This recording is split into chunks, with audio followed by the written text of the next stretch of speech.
the traditional homeland of the Dakota people. Residing here since time immemorial, Dakota people still call Minnesota-Makoche home, with 4 federally recognized Dakota nations and many more Dakota peoples residing in what is now the state of Minnesota.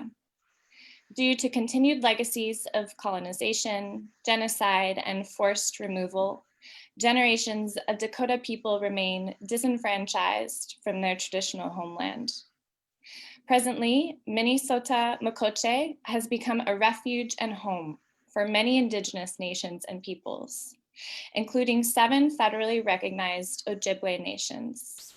We humbly encourage you to reflect upon the historical legacies held in the lands they occupy.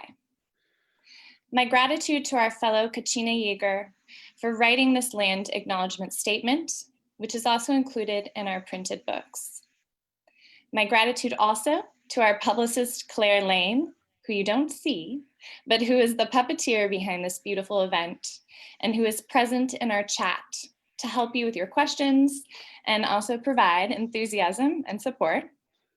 She will drop the link to Torrin's book in the chat right now, so you can purchase a copy of Wound from the Mouth of a Wound. In doing so, you are supporting independent publishing and independent artists. Thank you. More gratitude. We are here this evening to celebrate a brilliant poet who was introduced to us through our annual Ballard Spahr Prize for Poetry. The Ballard Spahr Prize for Poetry supports outstanding poets from the Upper Midwest and brings their work to a national stage. Expanding on the Linguist and Venom Prize for Poetry, which was established in 2011, this prize awards $10,000 and publication by Milkwood Editions to a poet residing in Minnesota, Iowa, North Dakota, South Dakota, Wisconsin, or Michigan. When Aimee brought her final selection to us, with her citation boasting that reading the book feels like we're holding a small thunderstorm in our hands, we were all deeply absorbed by Torrin's masterful hand and the way she traverses decay and bloom, thorns and honey, mythology, the body, survival and language in her collection. With my heartiest heart, I congratulate Torrin on winning the Ballard Spahr Prize for Poetry and for her beautiful, ecstatic, intimate, revelatory book. And I'm so pleased to introduce her to you. Torrin A. Greathouse is a transgender cripple punk and MFA candidate at the University of Minnesota. She is the author of the chapbook Boy, Girl, Ghost, and assistant editor of The Shallow Ends. In 2020, they received fellowships from Zoe Glacia and the University of Arizona Poetry Center. Their work is published in Poetry, Plowshares, The Kenyon Review, and elsewhere. Their debut collection, Wound from the Mouth of the Wound, which we celebrate this evening, was released in December of 2020.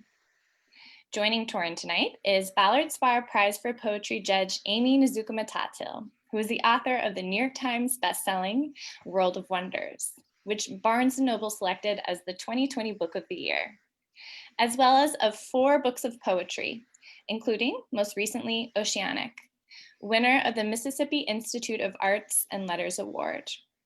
Other awards for her writing include fellowships and grants from the Guggenheim Foundation, National Endowment for the Arts, Mississippi Arts Council, and MacDowell. She is also professor of English and creative writing in the University of Mississippi's MFA program. Thank you for joining us tonight, Aimee, and thank you, Torrin, for what's to come. Thank you, Aimee, for selecting this spectacular book. I'm happy to now turn the mic over to you to lead our program. Great. Thank you so much, Yana and Torrin. I'm so happy to just have this time with you all. You know, I was telling Torrin before we got started here that talking with Torrin was the last happy thing of my yesterday. We had a little Zoom practice yesterday, and then basically the country was on fire, and so I've been feeling kind of like a little sad potato. But the one guiding light was like, oh, we have Torrin's event. We have Torrin's event. I couldn't wait. So I'm so happy to um, be here and to just kind of push your book out into the world. Um, I wanted to, we'll be chatting a little bit later where I'll get to ask you some good questions, I know. So I'll try to save good stuff for later as well. But I guess I just wanted to say that this book I'm holding up here, this incredible artwork and incredible design that Mary Austin Speaker did for this book. This book, when I got the stack of submissions for this prize, there was about maybe 4 or 5 that kept rising to the top. I could not stop thinking of. And then it got to be one singular voice that I couldn't get out of my head. I'd be brushing my teeth and I'd be hearing, I'd hear the voice of blood from phlebotomy, I'd be hearing um, haibuns in ways that I had never seen haibuns written and scratched out ever before or set on fire ever before. Um, and it really, what I also enjoyed about this book is that every time I turned a page, every time I flipped a page, I didn't know what to expect. So there was surprise not only from page to page, but from stanza to stanza. And, I think that's really one of the kind of the signature things I go for when I'm looking for poetry is I want poetry to surprise me. I want poetry to make me feel like I've traveled all day long without ever leaving my orange chair. This is where I do a lot of my reading and teaching nowadays from Zoom. And that was Torrin's book was the one that kind of hit all those kind of parameters.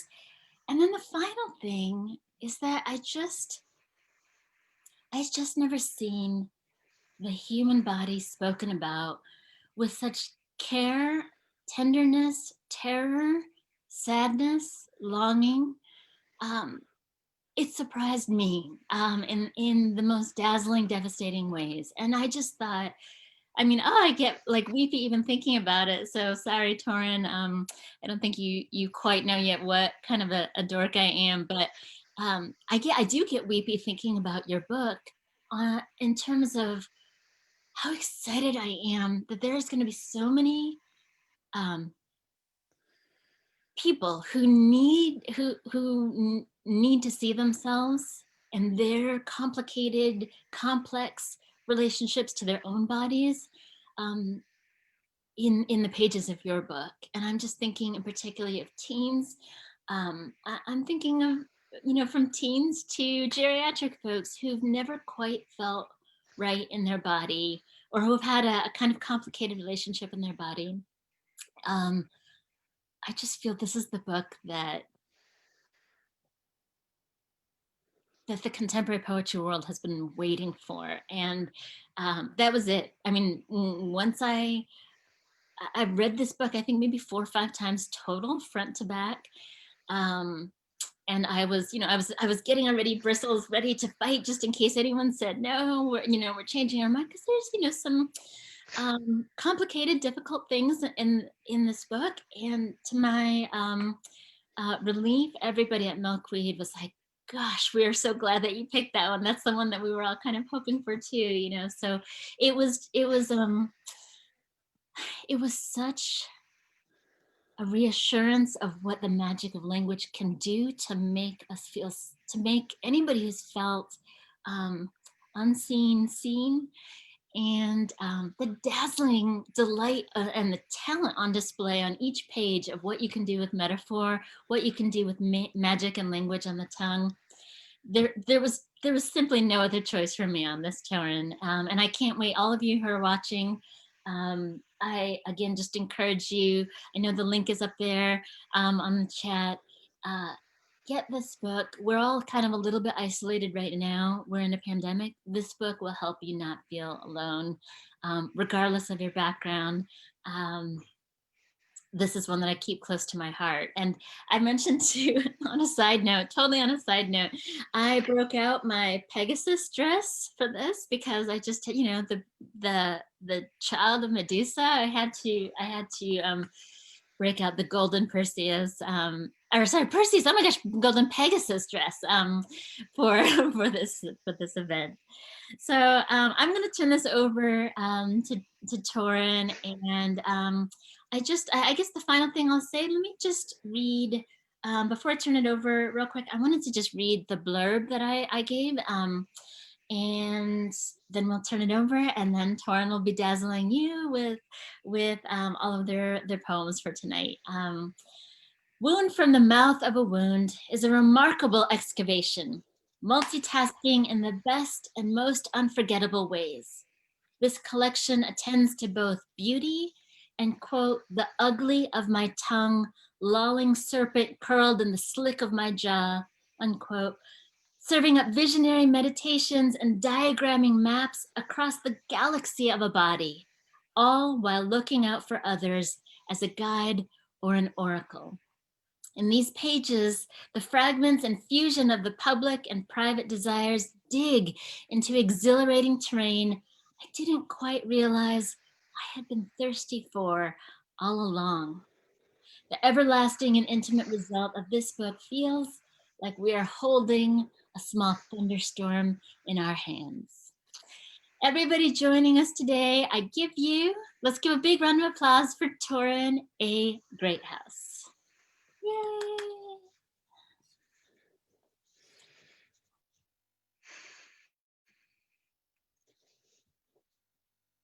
Medusa with the head of Perseus. Fiberglass reinforced resin. Luciano Garibaldi, 2008. 1. I do not want to speak about the beginning of this story. Were my scalp a wreath or crown of mouths still, I would not open, but you already know the myth. Rape that made the body punishment for itself too.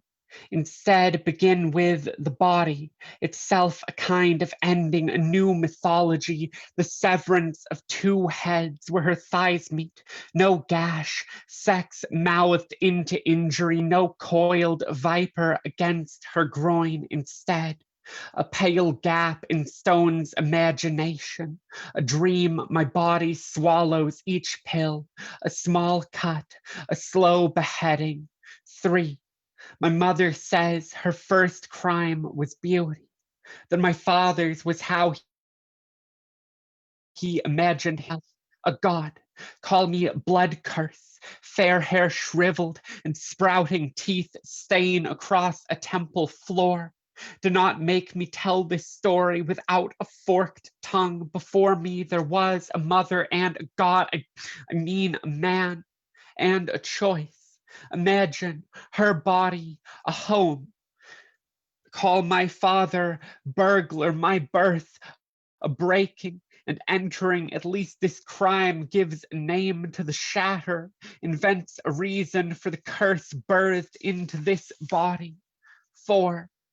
Oh, serpent-headed girl, mirror that statues its reflection. I blink, and all the stonework shatters. I sweep a sea of mirrors into my palm, and suddenly I am wearing their face, all these failed children sharpened into my skin. The bathroom, a flood of tiny cells. The divide and scarlet thread slithering down my wrist. 5. My family is the myth of an devouring itself. What is an Ouroboros body, or a story without a beginning or an end? Medusa braids her fingers through her ending soft brown hair and takes off his head. A story swallows its first words, forgets where it is going. My mother disowns me, and suddenly I am a folk tale. Am I the serpent-headed girl, or her endless reflection, or the winged mare burst forth from her blood, child of slaughter, wound from the mouth of a wound? 6. I drag the thread of scarlet feathers from my palm, watch my body's unbraiding, how a gene, when pulled, unravels a child, my DNA, a two-tailed snake swallowing my father's face. I see Perseus's head dangling from Medusa's hand, and no transition like this. To hold a violent man's face in your hands, to set him and his blood aside. Thank you so much, all of you, for being here. Thank you, Aimee, for your introduction. And I'm just very happy to be here right now with all of you.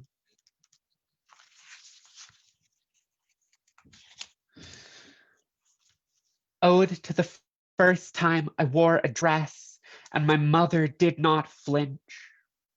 My palm still recalls the shape, crushed velvet, soft, jagged pull that makes my thin jaw ring, my teeth a row of tiny bells, how it stained my skin silhouette, the color of a newborn bruise before first puberty made mayhem of my skin, unbraided jeans to watch their blueprint spill, moth's unfinished body from split cocoon. In my mouth, boyhood was a fawn, stomach lined with nettle blooms, a dog retching grass bright red of a silver necklace torn from my throat by a boy who bit small moons from his fingernails and told me all the ways he could break my body and no one would even notice. He left my mouth dry as velvet, scrubbed from a buck's bone crown rouge across a tree's pale face, and I loved him for it, wanted him to love me back like anything other than boy. Window, perfect pebble, shooting star, penknife painted, pair of lips. My mother helped me tighten the straps, lent me her smallest heels, and watched me dance with a violent boy's gentle name on my tongue. I can't imagine how both of them will see this velvet slip as nothing more than a tender skin, to be shed bloody from a boy, to make from him a man.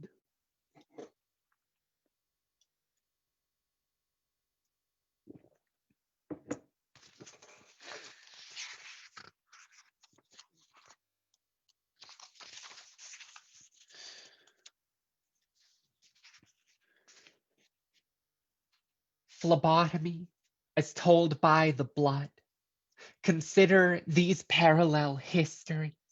An emperor once declared war on the sea, sent his men drowning toward victory, and the Red Sea is named for the dead algae blooming within it.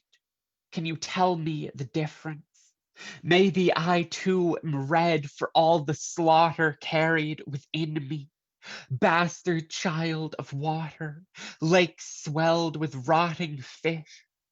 What are you searching for when you drag me from you? Your vain riverbed dredged of impossible children, cells tested for the echo of your mother's name. Once you were carried in your mother, her belly a lake.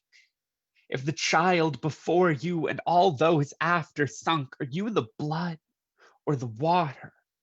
A boat or the first unfinished wolf wrenching itself from the sea? A bridge too carries bodies, and the water carries it. Does that make you, the bridge, a mother or a child? Your mother once told you that she gave you life, and that meant she could take it back. Does this make her the bridge, or its necklace of nooses the river, or its surface tension liquor is lighter than water, and so is gasoline? Both burn, both stained glass, a surface in the sun. Common language says we drown in liquor. Perhaps this means your mother is a lake beneath another's surface. What does that make me? A bridge or a glass? Your mother's mother?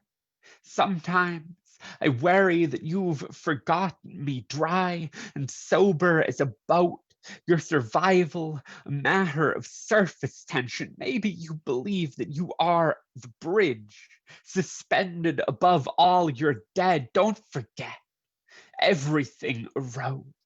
A canyon is just a river's bastard child, bruised deep in the dirt. All of man's inventions top.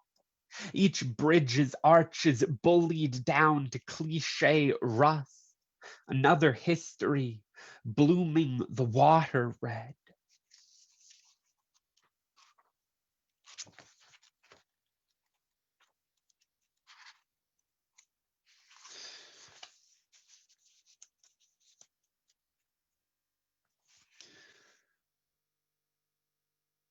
That's so lame, he says, when the bus is late, when the TV show is canceled, when a fascist is elected, when the Wi-Fi's bad. That's so lame, I say, rubbernecking my own body in the bathroom mirror. See, every time lame comes out, a mouth it doesn't belong in, my cane hand itches. My bum knee cracks, my tongue's limp gets worse. Sometimes it's so bad, some days it's so bedridden in the bottom of my jaw, it can't stand up for itself, fumbles a fuck you, trips over its own etymology, when all I want to ask is, why do you keep dragging my beat into this? When I want to ask, do you know how this slur feathered its way into language by way of lame duck whose own wings sever it from the flock and make it perfect prey? I want to ask, how long have you been naming us by our dead? Baby booked you're broken from the textbooks of our anatomy. A car limped along the freeway, a child crippled by their mother's baleful stare. Before I could accept this body's fractures, I had to unlearn lame as the first breath of lament. I'm still learning not to let a stranger speak me into a funeral, an elegy in orthodox slang. My dad used to tell me this old riddle. What value is there in a lame horse that cannot gallop? A bullet and whatever a butcher can make of it.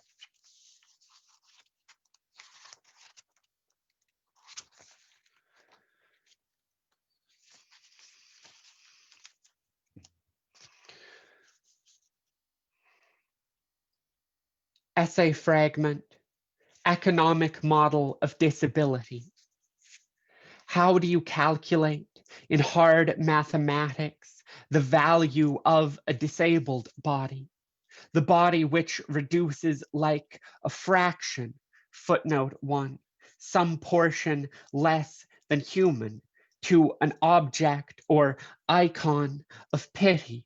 In physics, work is defined as the degree to which an object, footnote 2, or body is affected by an applied force, footnote 3, or body, and is not defined by effort exerted toward a task.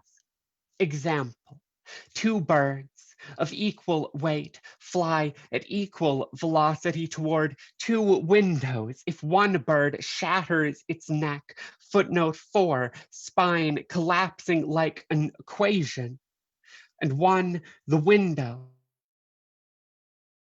the first, footnote 5, still alive, beak loamy with blood, has achieved a network of 0. Consider the disabled body. Footnote 6, not unlike the bird, malfunction of anatomy. Consider its potential for work if force is defined in part by mass. Footnote 7, force equals mass times acceleration. How much weight, footnote 8, read burden, can the disabled body exert on society before the net worth is 0?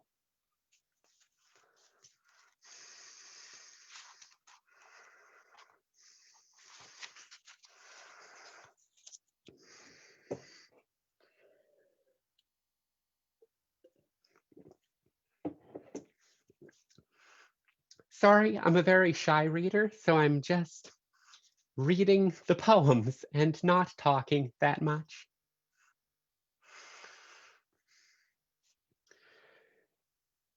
Burning haibun. Once, my mother accused me of throwing alcohol and gasoline on my emotions. Once, my father's breath was a guilty verdict. His car curved inward like a palm, how it birthed him back as a fist, and I became the bloody rise of crescent moons hidden inside. I skin my knuckles and smell the alcohol before it enters the wound. Yesterday, I read that cleaning a cut with this clear burn will worsen the scar, make the undamaged cells forget how to rebuild. Maybe each scar is the skin's blackout, each blackout erasure down to the cell. Once, my father tried to collision a child into perfect. Once, I tried to drink myself into blackout or erasure myself into something more poem than memory. Since the birth of words, we have languaged our history into burnable things. Paper, papyrus, plastic film. Once I bought a box of cassettes just to watch their innards burn. Flashpoint from wound to wound. Once the cops accused me of my lineage, my blood, a guilty verdict, each breath, my father. How we first called delirium tremens, the blue devils, alcohol possessing the body, how each drink curls me into a tighter fist, and this too is not mine. Or if I claim innocence, each bruised wall, each jaundiced dawn without a midnight before it becomes a guilty verdict. My mother marries an alcoholic and gives birth to kindling. This is to say, my father calls his child a faggot and watches them burn. Did I inherit this addiction from my father, or the queer of my blood? Once I swallowed liquor like guilt and named this family. Once my mother accused me of my father's breath, his fist hidden inside. I smell the alcohol, forget how to rebuild, each blackout erasure down to birth of burnable things. Once I just watched the wound accuse me of my blood, my father's possessing the body. How each drink too is not mine, or I claim guilt. My mother gives birth to his child, a faggot, and I inherit this queer of my blood. I swallow and name family. Father, hidden in erasure of me, each drink, mine, my faggot blood.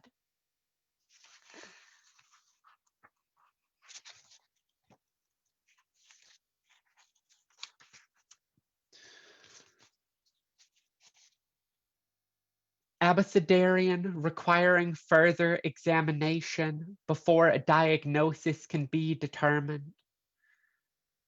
After Natalie Diaz. Antonym for me, a medical book. Replace all the punctuation, commas, periods, semicolons with question marks. Diagnosis is just apotheosis with sharper edges. New name for a myth already lived in. For the sake of thoroughness, I have given until my veins crater.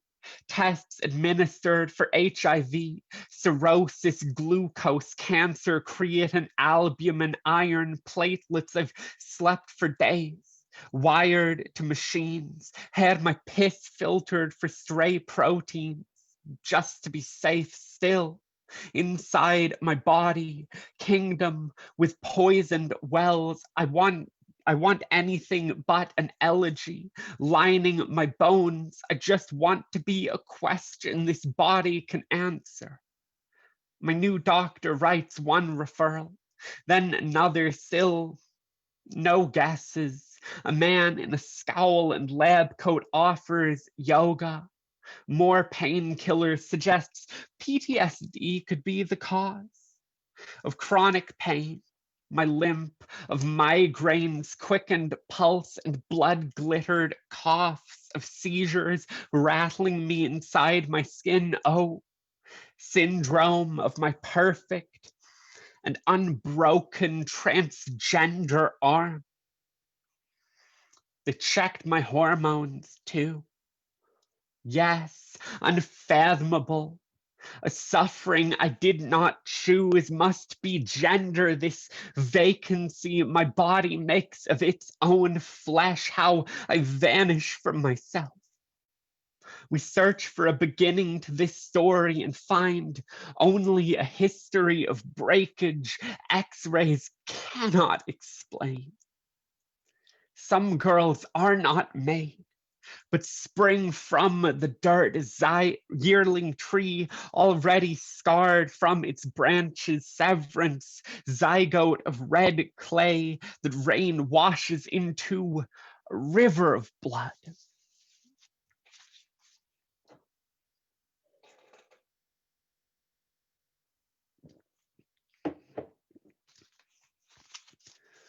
And I just have one more poem. An ugly poem.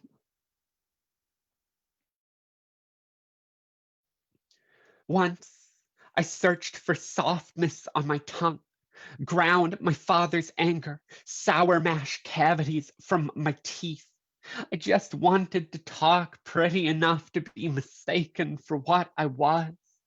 Hot flush of girlish blood. I edited all my ugly out, made a perfect poem of my soft and lacquered mouth. Now I'm looking for the ugly of my tongue, lolling serpent curled in the slick of my jaw, searching for its own teeth. I'm a noisy bitch, all bark, snap, growl, still heavy with boy goats, cotton mouth and gunpowder.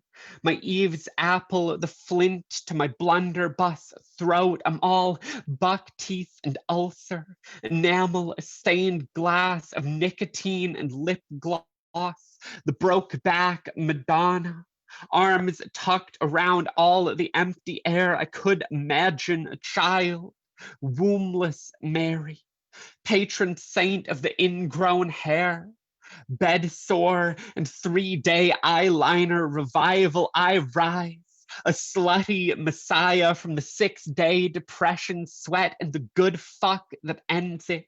Nails cracked, polish chipped, walk crooked, call freakish DeMilo, my body to a crumbling goddess, stone cold. This body, holy trickster, sacred punchline sometimes. A man calls me bitch when I will not shift for the big dick of his stride, and this is a conjuring, a spell, a blessing sometimes. This is the most woman I feel all day. Thank you so much. Woo! Get up for Torrin. Oh, Torrin, oh my goodness. I just want to sit with that reading for a moment. Whew. So good. Look at, I hope you can see, Torrin, all the love going for you in the chat here. So, so good. Oh my goodness. Let me see, let me just check on time. Okay, good. All right. Well, gosh, I have so much I want to say. I have, because I'm a type A Capricorn, I have my little list of questions. And now just your reading is inspiring me to ask even more, other questions that I hadn't considered beforehand. So I'm going to try and weave both of them, both sets together.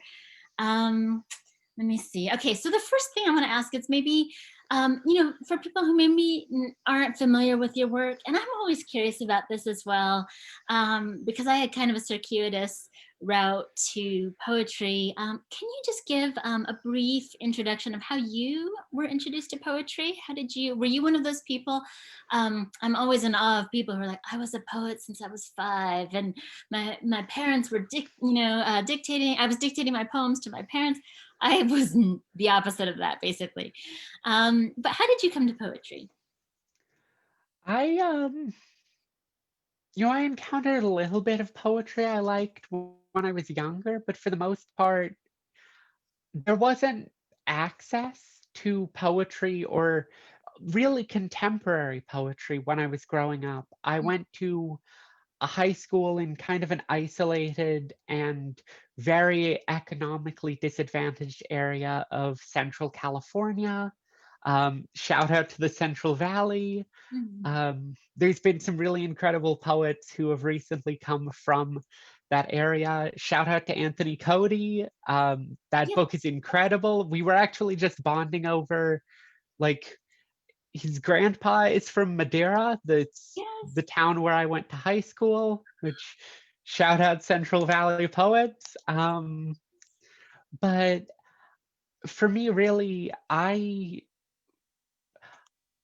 got to college and kind of fell in with a group of, like, a small spoken word collective, but didn't really get deeply into poetry until I lost all of my financial aid and had to drop out halfway through college.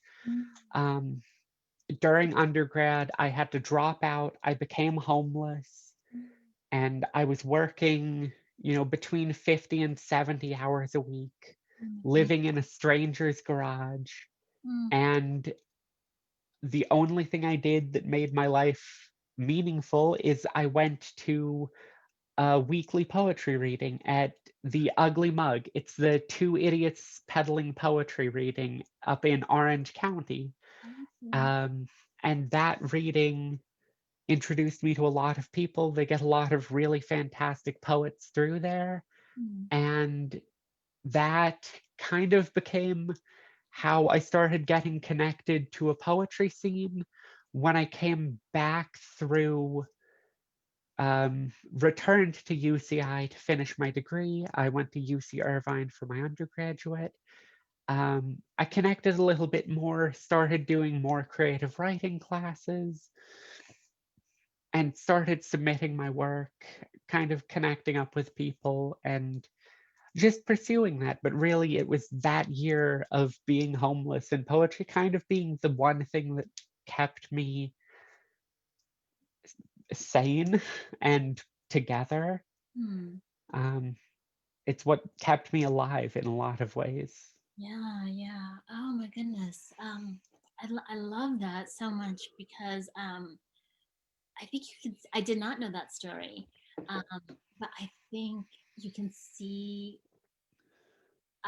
Let's say I'm not surprised that poetry was such um, a life jacket for you. I can see that it's evident for that on every page of the book. Wow.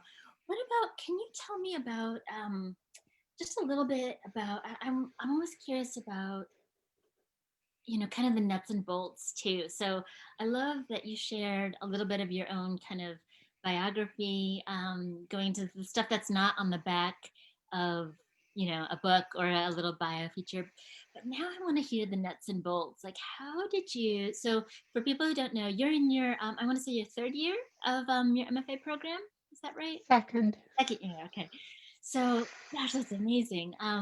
So when you were picked for this book, that was your 1st year of your MFA. Mm-hmm. Oh my gosh, fantastic.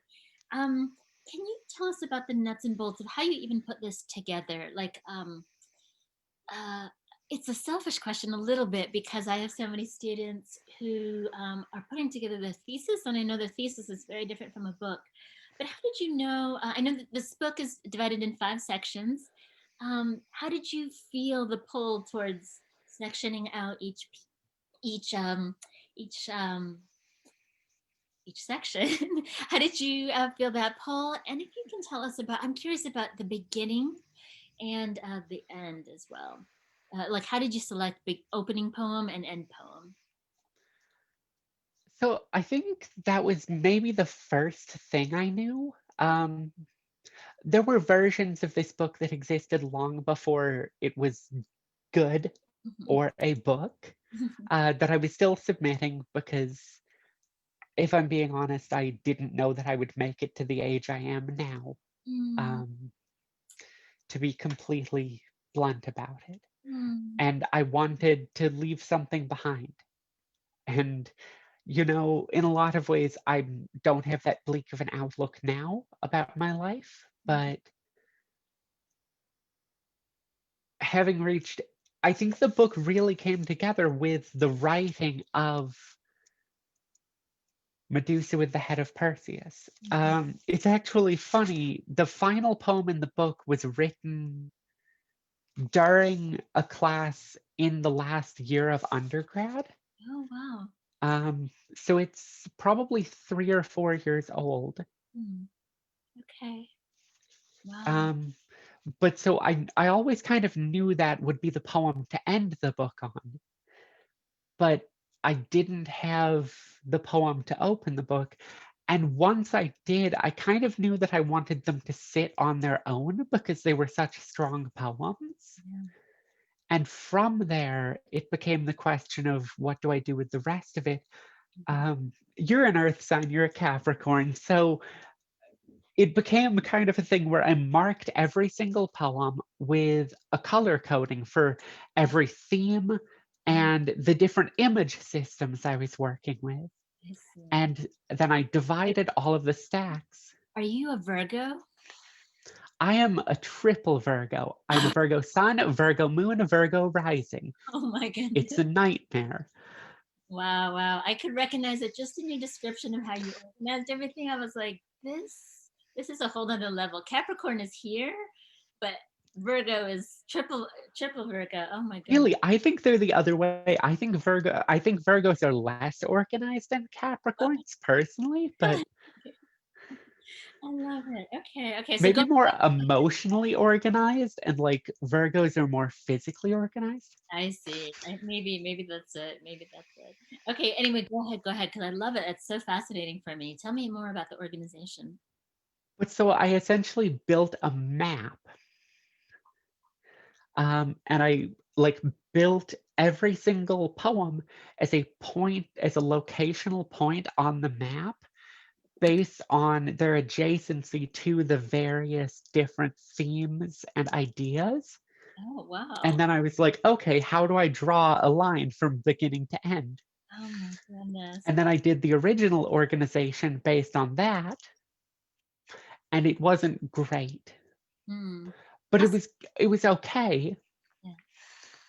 So I tweaked it based on a great piece of advice that great friend of mine, George Abraham, I think got from another mentor, of using the first and last lines of poems as a way of kind of looking at how they feed into each other and create tensions and movements of energy, Excellent. and just slowly shaping it, looking at how poems either placed against each other create different ways of pushing each other or pulling each other. Mm-hmm. Just kind of looking at the ways that you can create an energy Yeah. between the poems as it moves. And then the breaks kind of became when it seemed like there was a packet, it was a unit that kind of ended, or if there was a unit of poems, like particularly with certain parts which emerged, which just seemed to have a stronger theme, like the fifth section, which really deals quite specifically with the fear of death and violence endured by trans women. But each one of them has kind of a loose theme or idea that guides it and is kind of signaled by the epigraph. But that was a slow build and accretion. A whole lot of punching push pins into a rented house's walls. Oh, interesting. I see. Good, good. I love too that there's such a visual element to it in the construction of it as well. From the color coding to drawing lines, and then to the push pins on a wall. Very, very cool. Torrin, can you speak a little bit about? I want to be mindful of the time here and stuff, but can you? I have to ask you the question about your relationship to form. I think people will be curious here because you've got Abecedarians, which you read, the haibun, which you read, which blew me away. I love it. And then there's also blackouts, and that is where I'll show you. Um, where the poem itself is blacked out. A fragment of that is blacked out right below it. Can you talk about? Do you know? I'm always curious if writers know. Okay, I'm feeling a haibun coming on, or you write the poem first and then you kind of shape it. It becomes a haibun, or you shape it later. Or you knew you were writing an Abecedarian first, or it was kind of a happy accident. Can you talk about your relationship to form in these poems? I almost always have a poem conceptualized and built in my head Okay. before I come to the page. I may write lines or take notes, but most of my poems, the actual process of drafting occurs in one go. And that usually means that a form has been picked, especially because to me, I don't like to utilize form if I don't have a reason. Oh, I see. Okay. Because oftentimes using a form strictly for a constraint, I find ends up just being a reason to then later edit that form out because the form isn't serving the poem. Yeah. So if I use a sonnet, I'm using a sonnet because I need the volta or because I want a relationship to music and the sonnet is little song, or I want to evoke one of the themes that the canonicity of the sonnet is tied to. The burning haibun and its relationship to erasure, for me, came a lot out of reading a couple of different books simultaneously, but the main one is Ocean Vuong's Night Sky with Exit Wounds. And there's a couple of poems in there, but particularly Immigrant Haibun, and also, oh, the title is escaping me there, but it is the poem that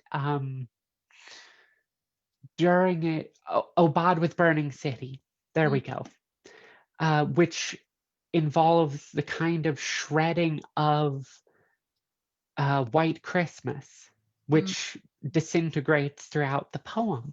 And those poems together really evoked for me this idea of what would it look like for a haibun to have another component in which it falls apart. Yeah. And the more I thought about it, I thought about haibun where as opposed to being looking outward at an exterior landscape, it is instead looking at the interior landscape. And that is what creates the preconditioning for the collapsing. Is the interior landscape of memory, especially of traumatic memory, is often one that involves collapsing or some kind of fragmentariness. And the first version of that poem was 5 pages and had far more than 3 steps, and it was awful. The only line that remains is the very first one, which is an actual quote from my mother.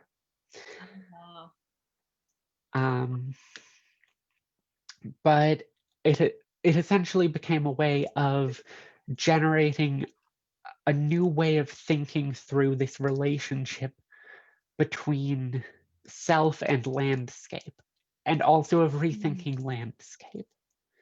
But so yeah, often the short answer is when I enter form, I'm often thinking of the direct marriage of the content and form. Mhm. I love that, Torrin. Oh my goodness, especially too. Haibun is my favorite form of poetry. So I'm so entranced by this idea because you're right. Haibun is traditionally looking outward, and one of the things I admired so much about this book is how you were able to write trauma in ways that are not, I don't know, anything I would say would make it seem like trauma is um is a cool trope to use, but I mean it from the bottom of my heart when I say I had never seen trauma rendered like this. So I think it needed to have a form, an unconventional use of form, so that we, the reader, can see trauma in this way, the collapsing, the burning inward. That's just such brilliance on your part. And I really, I learned so much in the possibilities of the haibun just from what you've done here in this book as well. So thank you so much for that. I love your answer. All right, we're running out of time, but I want to do two more things. So one more question, and then I have a small little game for you. And I don't want to make you nervous. It's just more of just free association. I just don't want this to be a stodgy interview the whole way through. So last question I have for you. All last semester, all last fall, I have been talking about wonder and wonderment, especially during a pandemic, based on my book. But I want to know too. So for me, wonder is being curious about something and something that makes you smile. It's the humbling of yourself that you want to know about it, and it makes you smile. I'm nervous asking this to anybody in a pandemic, especially in the middle of like a coup. But I just I feel like wonder is contagious in some ways. So for all of us here that are listening, what was the last time you felt wonderment about something? And what was it? What was it? Was it just even Oh, a bird outside your window? There's lots of birds that appear in this book. What was just any flash of wonderment during these dark days? I'm a huge dork. Good. Um, Me too. I it's really silly and it's about language. That's fine. Um, so I love etymology and I love tracing etymologies. It shows up in my work. It shows up more in the stuff not in this book than the stuff in this book. I managed to trace and find the etymology of the term deflowering, Oh my goodness. which to me is very interesting. Yeah, yeah. What's more interesting is that it comes from fucking Ecclesiasticus, which was one of the chapters of the Bible discovered in the fucking Dead Sea Scrolls. Oh my God. Like, and like, so not, well, not specifically because those were like, it's obviously in biblical Hebrew, but Yeah. the Wycliffe Bible from 1382, Oh, the English translation of it is the first ever use of the term deflowered. oh my word. Like, Wow. I have a note right here about it on my desk right next to me I love because I that. just look at it because I think it's so cool. Yeah, yeah. Oh my goodness. I mean, my goodness, we're poets. We should be getting excited about language. If we're not, I wonder about I wonder about people. So I love that bit of word nerdiness, and things like that. Okay, good. All right. Well, I want to see oh, there's so much I want to chat with you. One thing I wanted to mention to you for everybody out there is that at the end of this book, um, you see Torrance wonderful use of uh, calling out to people that she is in conversation with. Anyone from John Murillo to Franny Choi to George Abraham. I love seeing kind of an artistic, kind of maybe the beginnings of like a lineage, but also just kind of contemporary poets that you're in conversation with. So I love that. I wish more poets did that, where you you give props on who you've been reading and and how that inspired your own work. And then just as kind of a sideways to that of just kind of I talked about what brought me such delight in reading your book, even though the content is very heavy and hard to take a couple times. I had to take a couple breaks, for that. And that's all good. I want to be disrupted. I want to be disturbed. I want to be shaken out of my world, that kind of thing. And I want to kind of just end on a somewhat playful note, because this is a celebration. Normally we'd be at a party together, celebrating your launch. And so I want to do just a quick word association with nouns that are from your book.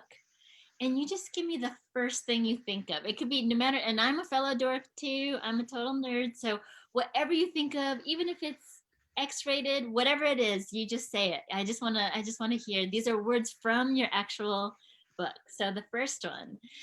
Okay, give you a minute there because I did not prep you on this. I wanted this to be kind of a little bit of a surprise here, and then we'll end after this. All right, Perseus. First thought, best thought. My brain completely froze. Hippocrene. Okay, and this one's not in your book, but I just gotta know. Poseidon. Side the chat. I'm sorry, someone just said. What is this saying? I haven't been keeping up here. Oh, okay. Okay, Poseidon. Who's the first? What's the first word you think of with Poseidon? Trident. We can all laugh at the twink. That's fine. Is that what you're laughing at, Torrin? Okay. Word that you think of with Poseidon? I said trident. Oh, trident. Okay, my bad. I didn't hear that. All right, next one's from your book. Onion. Garlic. Okay. Bird. Crow. Okay. And two more. Moon. Orange. Orange. Okay. And then final one. Nail polish. Remover. Remember, okay, interesting. All right. I love that you mentioned. Oh, there you go. Good. Okay, I thought you were reaching for a corvid, a crow, or something like that. I would have been a little nervous there. All right. Well, thank you so much, Torrin. This was so wonderful to just get to know you a little bit more. Sorry for throwing a last-minute game on you, but I wanted to end with a kind of a jubilant note. We've been just sad potatoes here the last few days, and anyway, I just want to remind everybody again, you do not want to miss this book. This is gonna just make the whole 2021. Please support indie presses, please support Milkweed, and please support Torrin. Such a great voice, and thank you so much. Thank you, Aimee, for leading such a warm and fascinating event. Thank you, Torrin, for your brilliance and your warmth and your humor and everything. Watching the chat explode with all the love for you is going to be a highlight of the month for me. So I'm grateful to see your community come out and to see everyone's love just blooming. Obviously, we all wish we could be together. And a few folks have pointed this out on the chat as well. And I want to say too, thank you so much to LC Interpreting Services for joining us tonight and captioning and doing sign language interpretation this evening.